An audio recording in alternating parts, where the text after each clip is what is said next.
तो मूवी की शुरुआत होती है इराक के एक मैदानी जंग से, जहां अभी अभी अमेरिका और इराक की लड़ाई खत्म हुई थी। लेकिन तब भी अमेरिका ने अपने दो स्नाइपर्स मैथ्यू और आइजैक को उनकी पाइपलाइन का ध्यान रखने भेज दिया। आइजैक और मैथ्यू ने वहां जाकर देखा कि किसी ने पाइपलाइंस के वर्कर को पहले ही मार दिया था। इसलिए ये दोनों घात लगाए बैठे थे कि जैसे ही वो मारने वाले लोग यहाँ वापस आएंगे, ये दोनों उन्हें उड़ाकर वापस अपने बेस पर चले जाएंगे। अब लेटे लेटे इन्होंने यहाँ 22 घंटे निकाल दिए, जिस बीच इन्हें कोई हरकत नहीं दिखी। मैथ्यू ने आइजैक से बोला कि यार मुझे नहीं लगता यहाँ कोई भी आने वाला है। आइजैक उसको समझाने लगा कि अभी रुक जाओ, हो सकता है यहाँ कोई प्रो प्लेयर जैसे जुबा छुप कर बैठा हो। पर गर्मी के मारे मैथ्यू की हिम्मत ने अब जवाब दे दिया था, इसलिए वो वहां से खड़ा हो गया। तब आइजैक उससे बोला, क्या कर रहे हो? मैथ्यू ने जवाब दिया, गर्मी के मारे मेरे, समझ रहे हो ना। ये कहकर वो पाइपलाइन की तरफ चल दिया। आइजैक अपना पूरा फोकस मैथ्यू पर रखते हुए उससे रेडियो पर बात भी कर रहा था।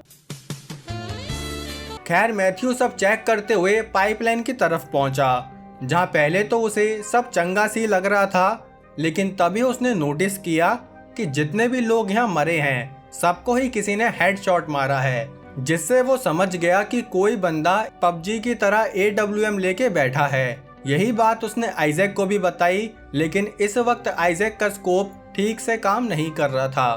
तब मैथ्यू उससे बोला कि तुम्हें क्या जरूरत थी डीन का स्कोप लेके आने की। अब दोस्तों ये डीन कौन है हमें आगे पता चलेगा। बैक टू स्टोरी, मैथ्यू भाई साहब ने सब नोटिस किया ही था कि तभी उसकी टांगों में किसी ने गोली मारी, जिसे सुनते ही आइजैक तेजी से उसकी तरफ भागने लगा।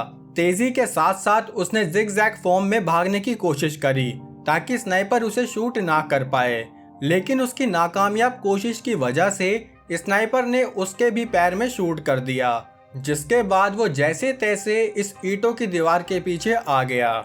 दीवार के पीछे आते ही उसने सबसे पहले अपने घाव पर एक टाइट बैंड लगाया और रेडियो निकालकर बेस में कांटेक्ट करने लगा। लेकिन उस स्नाइपर का दिमाग और निशाना इतना तेज था कि उसने आइजैक के रेडियो एंटीना पर ही शूट किया, जिससे कि वो मदद भी ना मांग पाए। या मैथ्यू बंदूक उठाने की कोशिश करने लगा, तभी आइजैक उससे बोला कि मैथ्यू थोड़ा हिलाओ मत, वरना स्नाइपर कहाँ ही गोली मारेगा कुछ पता नहीं। ये कहकर आइजैक उस दीवार में अपना स्कोप फिट करने के लिए जगह बनाने लगा।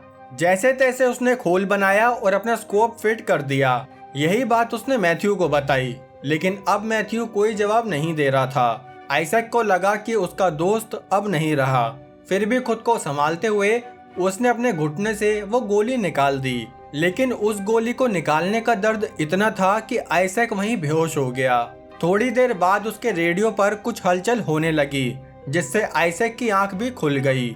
उसे लगा कि उसके बेस वाले उससे कांटेक्ट करने की कोशिश कर रहे हैं, इसलिए उसने अपने बेस से मदद मांगनी शुरू कर दी।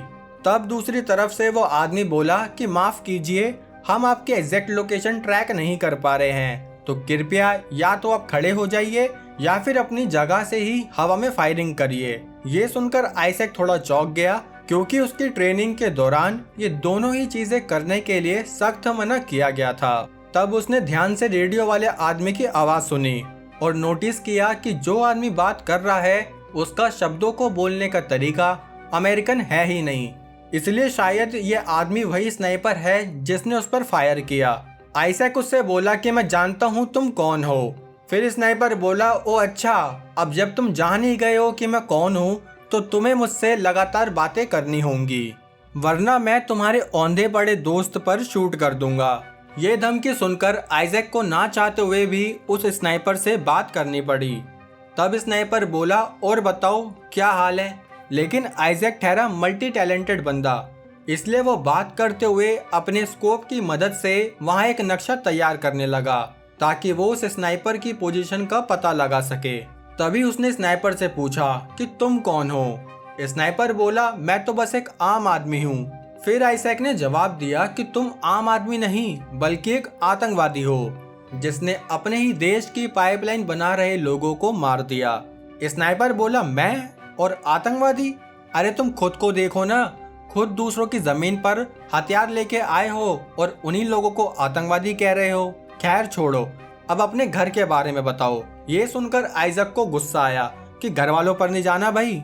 उसका गुस्सा देखकर स्नाइपर बोला कि अगर तुम्हें ज्यादा ही गुस्सा आ रहा हो तो मैं मैथ्यू को मार के शांत कर देता हूँ।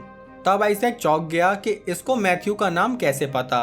फिर हमें पता चला कि वो स्नाइपर मैथ्यू और आइजैक दोनों पर पिछले 24 घंटे से नजर गड़ाकर बैठा था और उसे उनकी रेडियो फ्रिक्वेंसी भी पता थी। इन दोनों की बातों के बीच आइजैक ने अपनी पानी की बोतल निकाली और देखा कि स्नाइपर ने उस बोतल पर भी शूट कर दिया था। स्नाइपर का इतना तगड़ा निशाना देखकर आइजैक की पैंट भी फट गई, और सच में फटी है, देख लो चाहे। खैर अब उस स्नाइपर ने आइजैक के सारे रास्ते बंद कर दिए थे, लेकिन तब भी आइजैक ने हिम्मत नहीं हारी। उसने अपना सारा गुना भाग करके पता लगा ही लिया कि वो स्नाइपर इस कूड़े के ढेर के पीछे है, और इतनी देर तक कूड़े में घुसे रहना, ये काम कोई आम स्नाइपर नहीं बल्कि जुबा ही कर सकता है। उसने स्नाइपर से पूछा कि क्या तुम जुबा हो, लेकिन स्नाइपर ने जुबा होते हुए भी मना कर दिया। फिर आइजैक बोला कि तुम्हें ऐसी ट्रेनिंग बस यूएस आर्मी ही दे सकती है, इसलिए शायद तुमने यूएस आर्मी से ट्रेनिंग ली और अब तुम उनके ही खिलाफ लड़ रहे हो। लेकिन इस बात के लिए भी जुबा ने मना कर दिया और बोला कि अगर तुम अमेरिकन को लगता है कि ये युद्ध खत्म हो गया तब तुम इराक में क्या कर रहे हो। आइजैक की हालत बहुत खराब हो रही थी, इसलिए वो स्नाइपर के किसी भी सवाल का जवाब देने की हालत में नहीं था। तब स्नाइपर उससे बोला कि अगर तुम मर गए तो मैं तुम्हारी जबान काटूंगा, ये करूंगा, वो करूंगा। आइजैक भी उसकी बकवास सुनते सुनते वहीं सो गया, और जब उसकी आंख खुली तो उसने अपनी गन पर हेलमेट और शर्ट टांगकर स्नाइपर को पागल बनाना चाहा, लेकिन वो स्नाइपर इन बच्चों वाली हरकतों से पागल बनने वाला नहीं था।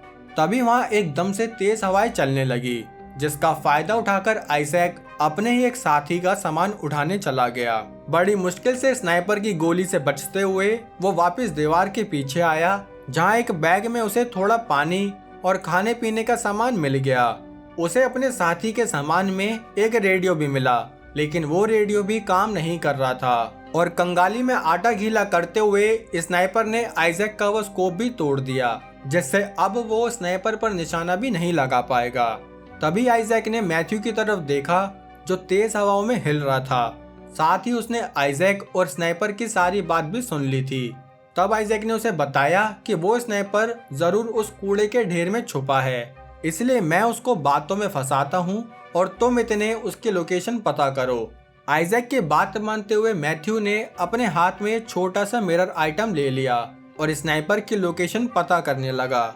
यहाँ आइजैक से बात करते हुए स्नाइपर ने बताया कि मैं भी कभी टीचर हुआ करता था, लेकिन यह अमेरिकन्स, इन्होंने मेरे स्टूडेंट्स को ही मार दिया, इसलिए अब मैं तुम सब अमेरिकन से अपना बदला लूंगा। इतने में ही यहाँ और भी तेज हवाएं चलने लगी, जिसका फायदा उठाकर मैथ्यू ने अपनी राइफल खींच ली और कूड़े के ढेर में शूट करने लगा। लेकिन तभी स्नाइपर ने मैथ्यू के कंधे पर गोली चला दी। अब घायल मैथ्यू जैसे तैसे आइजैक के पास आने लगा, पर स्नाइपर ने एक और गोली चलाकर मैथ्यू का चैप्टर क्लोज कर दिया। अपने दोस्त को मरता देख आइजैक और भी ज्यादा टूटकर घर जाने की जिद करने लगा। तब स्नाइपर बोला कि जब तक तुम मुझे अपनी कहानी बताते रहोगे तब तक तुम्हारी सांसें भी चलती रहेंगी। फिर आइजैक ने उसे अपनी बहुत बड़ी बात बताई कि मैंने ही अपने साथी डीन को मारा था। असल में दुश्मन पर शूट करते हुए मेरा निशाना चूक गया और वो गोली डीन के एड्रेस पर चली गई, पर उसने सबसे झूठ बोला कि डीन को उसने नहीं बल्कि दुश्मन सैनिकों ने मारा था। ये बात उसने आज तक किसी को नहीं बताई, लेकिन धीरे धीरे ये गम उसको अंदर से खोखला कर रहा था। यही बात करते करते आइजैक का 100% दिमाग चलने लगा। उसने दूसरे साथी के रेडियो एंटीना को अपने रेडियो एंटीना से बदल लिया, जिसके बाद उसका बेस से कांटेक्ट तो हुआ, लेकिन रेडियो खराब होने की वजह से बेस वाले आइजैक का मैसेज नहीं सुन पाए। तब आइजैक समझ गया कि जितने भी वर्कर यहाँ काम कर रहे थे, असल में उन्होंने कभी मदद मांगी ही नहीं। ये तो बस उस स्नाइपर की चाल थी, जिसमें स्नाइपर खुद अमेरिकन सोल्जर बनकर हेल्प मंगवाता और फिर उन अमेरिकन सोल्जर्स को मार देता। इतनी ज्यादा गहरी बातें सोचते हुए आइजैक भी गहरी नींद में सो गया। थोड़ी देर बाद जब उसकी आंख खुली तब उसने देखा कि उसके आसपास कोई भी हलचल नहीं हो रही। साथ ही वो स्नाइपर भी कुछ जवाब नहीं दे रहा था। आइजैक को लगा शायद वो स्नाइपर भी बक करते सो गया होगा, इसलिए उसने एक लंगड़ बनाकर मैथ्यू की राइफल को अपने पास खींच लिया, जिसके बाद राइफल सेट करके उसने कचरे के ढेर पर अपना निशाना सेट किया। तभी उसने देखा कि उसकी तरफ कुछ हेलीकॉप्टर आ रहे हैं और वो समझ गया कि ये सारे लोग बेस से उसकी मदद के लिए ही आए हैं, इसलिए हेलीकॉप्टर्स को सिग्नल देने के लिए उसने अपनी दीवार गिरा दी। तभी यहाँ स्नाइपर भी अपना निशाना लगाकर बैठा था। उसने आइजैक पर शूट किया और आइजैक ने भी उस पर शूट किया, लेकिन फिर स्नाइपर की तरफ से कोई जवाबी फायरिंग नहीं हुई, जिससे आइजैक को लगा कि उसने स्नाइपर का खेल खत्म कर दिया। तभी बेस से आए सोल्जर्स भी वहां पहुंच गए और तेड़ाफाड़ी में आइजैक को स्ट्रेचर पर लिटाकर हेलीकॉप्टर से ले जाने लगे, लेकिन उन्हें नहीं पता था कि स्नाइपर अभी भी जिंदा है। इसलिए जैसे ही हेलीकॉप्टर ने टेक ऑफ किया, स्नाइपर ने हेलीकॉप्टर पर शूट करके उसकी इमरजेंसी लैंडिंग करा दी और इस इमरजेंसी लैंडिंग में आइजैक और उसके साथी सब मारे गए। तब स्नाइपर ने उन अमेरिकन का नाम यूज करके फिर से हेडक्वार्टर से मदद बुलाई, जिससे कि स्नाइपर का अभी भी खेला होवे, मतलब अभी भी स्नाइपर का खेल खत्म नहीं हुआ। वैसे दोस्तों, ये हेडक्वार्टर वाले बढ़िया है ना, एक ही बार में सारी बात मान लें। काश आप भी एक बार के कहने में ही चैनल को सब्सक्राइब कर देते। खैर, वीडियो कैसी लगी लाइक कमेंट करके जरूर बताना और चैनल पर नए हो या पुराने सब्सक्राइब बटन की घंटी बजा देना। बाकी हम मिलेंगे हमारी अगली वीडियो में, तब तक के लिए जय हिंद।